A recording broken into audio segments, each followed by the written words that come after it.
Can kids get glaucoma? It's not a question most parents ever think to ask. Glaucoma sounds like something that happens to grandparents, not children. But here's what I need you to understand. Glaucoma is one of the leading causes of irreversible blindness in the world. And while it's rare in children, the foundations for it can start building right now, especially if your child is short-sighted. So let me explain what's actually happening inside the eye when someone has glaucoma, how it can affect children, and most importantly, what we can do to reduce the risk and treat it if it does occur. Glaucoma is a condition where the optic nerve at the back of the eye gets damaged. Over time, the optic nerve is like a cable that sends everything your eye sees to your brain. When it's damaged, that connection starts to break down. The tricky part is how it happens. Glaucoma usually starts by affecting your peripheral vision first, the edges of what you can see. And because we don't really pay attention to our peripheral vision day to day, most people don't notice anything is wrong until significant damage has already occurred. That's why glaucoma is often called the silent thief of sight. It creeps in without obvious symptoms. Now, what causes this damage? In most cases, it's related to the pressure inside the eye. Think of your eye like a balloon. It needs a certain amount of pressure to maintain its shape and function properly. Normal eye pressure sits somewhere between 10 and 21 millimeters of mercury. That's just a unit we use to measure it. Your eye is constantly producing fluid to nourish itself, and that fluid drains out through a small channel. When that drainage system doesn't work properly, fluid builds up, pressure increases, and that pressure starts pushing on the optic nerve. Over time, that pressure damages the nerve fibers, and once those fibers are gone, the vision they were responsible for is gone too.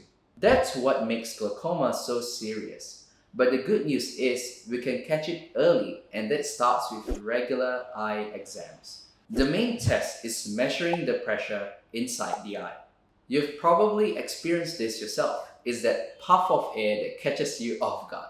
That machine is called a non-contact tonometer, and it gives us a quick reading of your eye pressure. For adults, this is a routine part of every eye exam. For children, we don't always measure eye pressure because most kids find that puff of air a bit scary and it can be hard to get an accurate reading.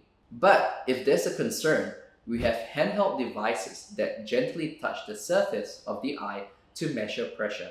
It's very quick and most children tolerate it well. Beyond pressure, we'll also look at the optic nerve itself. During a comprehensive eye exam, we can see the optic nerve at the back of the eye and check for any signs of damage or unusual appearance. For children with high myopia or a family history of glaucoma, these checks becomes even more important. If glaucoma is detected, whether in a child or an adult, the goal of treatment is always the same. Reduce the pressure inside the eye to prevent further damage to the optic nerve. We can't reverse the damage that's already done, but we can stop it from getting worse. The first line of treatment is usually eye drops. These are called anti-glaucoma medications, and they work by either reducing the amount of fluid the eye produces or helping the fluid to drain more efficiently. These drops are used every day, usually at night, and for most people, they're enough to keep the pressure under control. The key is consistency. Missing doses allow the pressure to creep back up. If eye drops aren't enough, or if someone can't tolerate them, we move to laser treatment.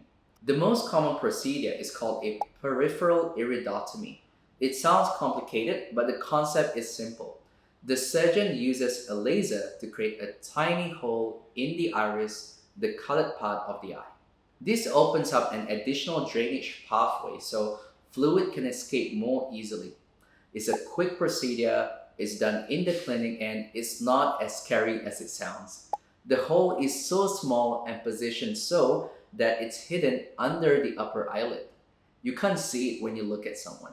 For more severe cases or when other treatments aren't working, there are surgical options that create new drainage channels in the eye. These are less common and usually managed by glaucoma specialists or ophthalmologists.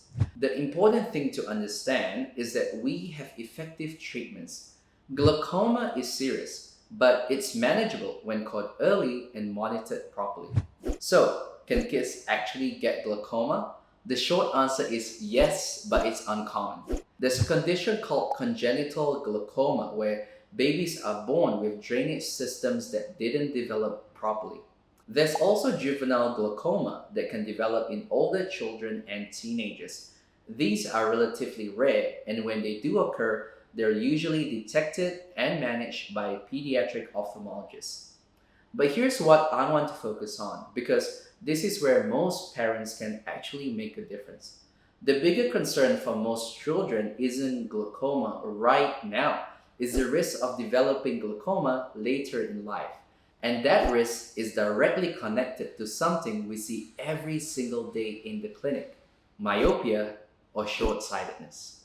If your child is short-sighted, their risk of glaucoma in adulthood is significantly higher than that of someone with normal vision. And the higher the myopia, the greater the risk. Let me explain why. When a child develops myopia, their eyeball is physically growing longer than it should be. That's what causes the blur in the distance. Light focuses in front of the retina instead of directly on it. Now, think back to that balloon analogy. If you keep blowing air in a balloon, it stretches. The walls get thinner and thinner. The same thing happens with a myopic eye. As the eye grows longer, all the delicate structures inside it, including the retina and the tissues around the optic nerve, get stretched and thin out. This stretching makes the optic nerve even more vulnerable to pressure damage. Even normal eye pressure can cause problems when the surrounding tissue is already compromised. Research has actually quantified this. For every diopter increase in myopia, the risk of glaucoma increases by approximately 20%. So, if your child goes from a -2 to a -3, their glaucoma risk just went up by 20%. If they progress to -5 or -6, we're talking about a substantially elevated lifetime risk. This is exactly why we focus so heavily on myopia management in children.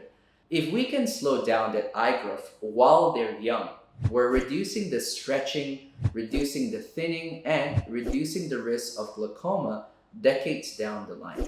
Myopia management treatments, whether that's specialized glasses, contact lenses, or eye drops, can slow down that progression significantly.